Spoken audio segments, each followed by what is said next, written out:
Hello दोस्तों, नमस्कार। स्वागत है आपके अपनी यूट्यूब चैनल अखिल शिक्षा 91 में। दोस्तों, अगर आप थंबनेल देखकर आए हैं कि मैंने कैसे टेट और सी टेट 9 बार क्वालिफाई किया है,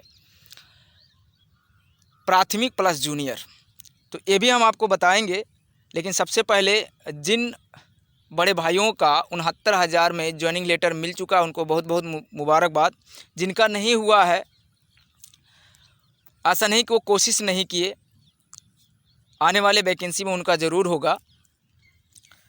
अब रह गई बात कि मैंने कैसे टेट और सी टेट को 9 बार क्वालिफ़ाई किया है, ये भी मैं आपको बताऊंगा। बात यह है कि मैंने अपना बीएड 2013 में ही कंप्लीट कर लिया, तो मेरा भी 2 से 3 बार नहीं निकला था। मात्र 2 या 3 नंबर से मेरा मार्कशीट रुक जाता था, क्वालिफ़ाई नहीं हो पाता था। तो जहाँ मैं टीचिंग करता था प्राइवेट विद्यालय में, खास करके आप सब तो 60 से 70% लोग ऐसे होंगे जो भाई हैं बीएड या बीटीसी या डीएलएड करके, तो वो कहीं ना कहीं प्राइवेट विद्यालय में पढ़ा ही रहे होंगे। तो उन सभी को मैं कहना चाहता हूँ कि जब मैं इस टीचिंग क्षेत्र में आया और जहाँ मैं शिक्षण कार्य कर रहा था, तो मुझसे भी सीनियर थे वहाँ पर 2012 में जिनका बीएड कंप्लीट हुआ और मेरा 13 में कंप्लीट हुआ। तो उनसे काफ़ी कुछ हमें सीखने को मिला। उनका पहले ही बार में टेट क्वालिफाई हो गया, तो हमने कहा अब सर जी, अब तो बड़ी खुशी की बात है, आप पहली बार में क्वालिफ़ाई कर गए। तो जब हम उनका मार्कशीट देखे, आप वो जब बताए आंसर की के द्वारा देखें, उनका 60 में यानी हिंदी और संस्कृत में ही उनका 58-59 नंबर आ जाता था। तो वहाँ एक सीख मिलता है कि भैया आपको जिस विषय में पकड़ है आप उसको पकड़ बनाए रखिए। ये नहीं कि वो आता तो आप छोड़ दें, कम से कम आप 25 प्लस उसमें रहिए। अगर 2 से 3 विषय में अगर आपका पकड़ बढ़िया है, आपको मैथ नहीं आता है कोई बात नहीं, आपको इंग्लिश नहीं आता कोई बात नहीं, अगर आप 3 सब्जेक्ट में 75 या 70 प्लस होते हैं, तो यकीन मानिए जनरल हो, ओबीसी हो, एससी हो, आप सबका मार्कशीट नहीं रुकेगा, आप क्वालिफाई कर जाएंगे। और पेपर हल करने का जो तरीका हमने अपनाया, उसके वजह से भी हमारा क्वालिफाई होता रहा। और अब तक भी अभी जो जनवरी में हुआ है 2021 में, इसमें भी मेरा दोनों हो गया था, प्राइमरी और जूनियर। अब बात आई कि पेपर कैसे हल करते हैं और कैसे हर बार पास हों। तो यकीन मानिए कि जिन लोगों का 2 नंबर 4 नंबर या अधिकतम 10 नंबर से रुकता है, उनके लिए ये बहुत ही नॉलेज भरा हो सकता है मेरा अनुभव। भाई आप लोग कोशिश करके देखिएगा, यकीन मानिए मेरा पूरा विश्वास है कि आपका रुकेगा नहीं, इस बार क्वालिफाई हो जाएगा। अब बताइए, जिनका 1 नंबर से मार्कशीट रुक जाता है उनके लिए कितनी दुख की बात है।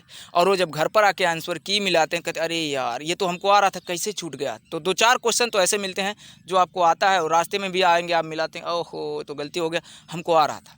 ऐसी समस्या होती है। तो सबसे पहले मेरा ये मानना है कि आप उस पार्ट को करिए, चाहे हिंदी हो संस्कृत, जो आपको आता है। सबसे पहले कोशिश यही रहे कि आप उसको कर लीजिए। देखिए 1 मिनट आपको एग्ज़ाम में मिलता है एक क्वेश्चन करने के लिए, लेकिन मैं मानता हूँ कि आपको 40 सेकंड से ज़्यादा नहीं मिलता है, क्योंकि उसी में आंसर शीट भी आपको भरना रहता है, आपको आंसर भी आपको भरना रहता है। अब आप सोचिए, अगर पूरा ओवरऑल देखा जाए तो आपको मानकर चलिए कि 40 सेकंड ही एक क्वेश्चन में मिलता है। अगर आप मैथ में बच जाएंगे तो 30 मिनट में 30 क्वेश्चन मैथ करना कठिन हो जाएगा। अगर आप उसमें बचें, भले आपको आता हो, अगर आप उसमें बचें, जो मेरा अनुभव है, तो मानकर चलिए आपको लास्ट में 30 क्वेश्चन अंजादी ही आपको मारना पड़ेगा। यही आपके लिए नेगेटिव पॉइंट होता है। तो कोशिश यही रहे कि कम से कम 90 क्वेश्चन आप वो करिए कि जो आपको आता हो। 2 आपका ऐसा सब्जेक्ट होना चाहिए जिसमें आपका बहुत बढ़िया। देखिए मेरा 2013, 14, 15 नहीं निकला था, तो मैं सेकंड लैंग्वेज में इंग्लिश डालता था, जो कभी 12 से 15 नंबर नहीं हुआ। 12-13 तक गया है, 15 नहीं हुआ। और मुझे संस्कृत भी नहीं आता था। आप सोच सकते हैं कि जब 2005 और 6 में जो हाई स्कूल है उसका प्राइमरी कैसे हो, किस सन में रहा होगा। और मैंने 6 से ही ABCD सीखा। खास करके जो आप देख भी रहे होंगे, मैं खेत में ही हूँ, ये वीडियो बना रहा हूँ। मैं गांव से ही आता हूँ, महाराजगंज ज़िले से, और नेपाल के बहुत करीब है मेरा गांव। अब ऐसे में आप सोचिए, यहाँ कोई साधन नहीं है, मैंने कभी कोई किताब ही नहीं लिया। तब मेरे पास 4G मोबाइल भी नहीं था, 4G एंड्रॉयड नहीं था। इसके वजह से भी मेरा नहीं हो पा रहा था। अब तो तमाम यूट्यूब पे है, मान लीजिए आपको जो चीज़ समझ में नहीं आ रहा है बोले और आपके पास वो वीडियो आ जाता है, सजेस्ट कर देता है और आप देख लेते हैं, भाई सीख लेते हैं। तमाम ऐसे हिंदी में भी व्याकरण है और जो है संस्कृत का व्याकरण है, आप आसानी से सीख जाते हैं। मैंने जो व्याकरण सीखा है वो अपने गुरुजनों से सीखा है, जो हमसे सीनियर थे उनसे हमने सीखा, जहाँ मैं शिक्षण कार्य कर रहा था। लेकिन 2015 के बाद जब मेरे पास एंड्रॉयड मोबाइल आया तो भी मैं काफ़ी कुछ सीखा हूँ इस मोबाइल से। और पहली बात जो आप लोग गलती करते हैं, जो लोग सिलेबस को सामने रख कर नहीं पढ़ते हैं, अब वो समंदर से ही हीरा चुनने की कोशिश करते हैं। आप सोचिए, आपको पढ़ना क्या और आप क्या पढ़ रहे हैं, ये भी एक नेगेटिव पॉइंट है। आप सिलेबस को सामने चस्पा कर लीजिए, जहाँ आप टेबल लगा कर पढ़ते हैं टेबल पे ही पढ़िए और आप सामने सिलेबस को रखिए। आपको क्या पढ़ना है हिंदी में आप वही देखिए, बाकी आप छोड़ दीजिए, मत देखिए, क्योंकि आपका वो सब्जेक्ट नहीं है। अगर आप भाई पीजीटी का तैयारी करें, टीजीटी का तैयारी करें तो आप तो बहुत बढ़िया है, लेकिन अगर आप नहीं है उस लेवल के, बस उतना ही पढ़िए जो आपके सिलेबस में दिया हुआ है। खास करके आपको क्वालिफाई करना है। जानकारी तो भाई देखिए ज़िंदगी भर आपको लेना है, लेकिन यहाँ बात आती है आपको क्वालिफाई करना है। बस मैंने वही किया कि हिंदी, और जब मैं क्वालिफाई किया उसमें फर्स्ट बार मैं संस्कृत डाला था। और हिंदी का व्याकरण और संस्कृत का व्याकरण अच्छी तरीके से आप जान लीजिए, काफ़ी हद तक मिलता है। बस थोड़ा सा भाषा का डिफरेंट रहता है, आप अलंकार में, तो आप आसानी से पकड़ सकते हैं। तो जब हमने भरा तो पहली बार मेरा संस्कृत में 21 नंबर आया था। मैंने कभी संस्कृत पढ़ा भी नहीं, ना ही मेरे पास कोई नोटबुक आया। हाँ, जो चीज़ मुझे समझ में नहीं आता था, देखिए यूपी टेट में संस्कृत जो है वो बहुत ही आसान होता है। खास करके जो पूछने का तरीका वो संस्कृत में नहीं पूछेगा सी टेट के मॉडल, वो पूछेगा हिंदी में कि बताइए इसमें से कौन सा प्रत्यय है, तो वो तो हिंदी में लिखेगा, लेकिन आपको प्रत्यय जो पूछेगा वो संस्कृत रहता है। तो ये बहुत आसानी से आपको मिल जाएगा। वचन पूछेगा इसमें से द्वितीय वचन कौन सा है, ये बहुत बढ़िया चीज़ है यूपी टेट में। और इसके लिए आप देखिए संस्कृत गंगा चैनल देख सकते हैं, वहाँ से हमने काफ़ी कुछ सीखा है। सही बात ये भी है, मैंने 21 नंबर स्कोर किया था संस्कृत में पहली बार, और तब जाके मैं क्वालिफाई किया था। पहली बार मेरा 88 नंबर आया था, बहुत खुशी हुई थी। तब से लगाकर आज तक, चाहे यूपी टेट हो, सी टेट हो, मैंने 9 बार क्वालिफाई किया है, प्राथमिक और जूनियर।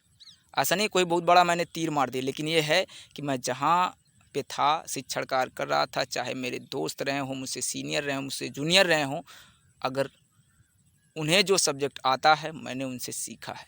और सही बात है कि मैंने कभी नोट नहीं बनाया उस तरह से किताब को लेकर के। हाँ, जो मुझे मोबाइल से मिल गया, जो गुरुजन बताएं, उसी से देख करके हमने 10 रुपये वाला रफ खरीद कर उसी पे बनाया और उसी से रटा। जब मेरे पास मोबाइल है, मोबाइल से ही सारी तैयारी हुई है। अब गांव पे ही रह रहे हैं, 1.5 साल से बंद है, तो मैंने सोचा चलो भाई यूट्यूब पे भी कुछ करते हैं, देखते हैं भाई लोगों को पसंद आएगा। तो भाई अर्थव्यवस्था तो जान ही रहे हैं, सब डगमगा गया है, तो टाइम पास इसी पे चल गया। सोचा थोड़ा अनुभव भी बता दें, भाई आप लोगों को पसंद आए तो आप भी करके देखिए। क्योंकि आज जब मैंने एक मित्र से मिला तो भाई वो कह रहे हैं कि अरे सर कुछ बताइए हमको भी। कह रहे भैया, वो भी कहने लगे मेरा 2 नंबर से 3 नंबर से यार रुक जाता है, थोड़ा बताइए। हम कहें भाई देखिए, कोई तो मुझसे नोट मांगने लगे, आप जो नोट बनाए हैं भाई दे दीजिए, उससे मैं तैयारी कर लूँ। कहें यार नोट तो नहीं बनाया हूँ, लेकिन एक इस बार है यूट्यूब पे आया हूँ तो आप लोगों के लिए भाई मैं फ्री में PDF ज़रूर दिलवाऊँगा, 6 से लगा करके 12 तक का NCERT सार, ये मेरा वादा है। जब भी सीटेट आप तैयार होने दीजिए, मैं नोट मंगवा लिया हूँ। अब वहाँ से NCERT सार देखिए छांटना पड़ता है, सही बात है, 6 से लगा के 12 तक। और यकीन मानिए मैं वो क्वेश्चन दूंगा जो सीटेट में पूछे जाते हैं, खास करके ऐसे क्वेश्चन, क्योंकि मैं बैठ करके 2 दिन मिलाया हूँ, एकदम करेक्ट कहाँ से पूछा जाता है, क्या वो उठाता है वो वहीं से। तो बहुत जल्द आपको मिल जाएगा, बस टाइपिंग वगैरह करवाना बाकी है। आपको फ्री में दिया जाएगा भाई, आप लोगों की मर्ज़ी। आप लोग जो डोनेट करना चाहेंगे कर दीजिएगा, क्योंकि भाई तो अर्थव्यवस्था तो जान ही रहे हैं, सबका डगमगा गया है। और तो ग्रामीण क्षेत्र के रहने वाले हैं, यहाँ तो सब भाई फ्री में तो कोई चीज़ हो नहीं रहा है। देख रहे हैं खेत में तो जल का इतना भराव है कि धान भी गल गया है। तो वीडियो कैसा लगा दोस्तों, आप लोग ज़रूर बताइएगा। चैनल पर पहली बार हैं तो ज़रूर सब्सक्राइब कर लीजिएगा, दोस्तों तक भी शेयर करते रहिएगा। और हाँ, जो मैं कहा हूँ कि 3 विषय पे आप भाई ज़्यादा फोकस करिएगा। अगर 3 विषय पे अगर 90 में आप 70 पा जाते हैं तो यकीन मानिए आप अंजादी भी मारेंगे, क्वालिफाई कर जाएंगे। और सबसे पहले वही करना है जो आपको आता है। मिलते हैं अगली वीडियो में दोस्तों।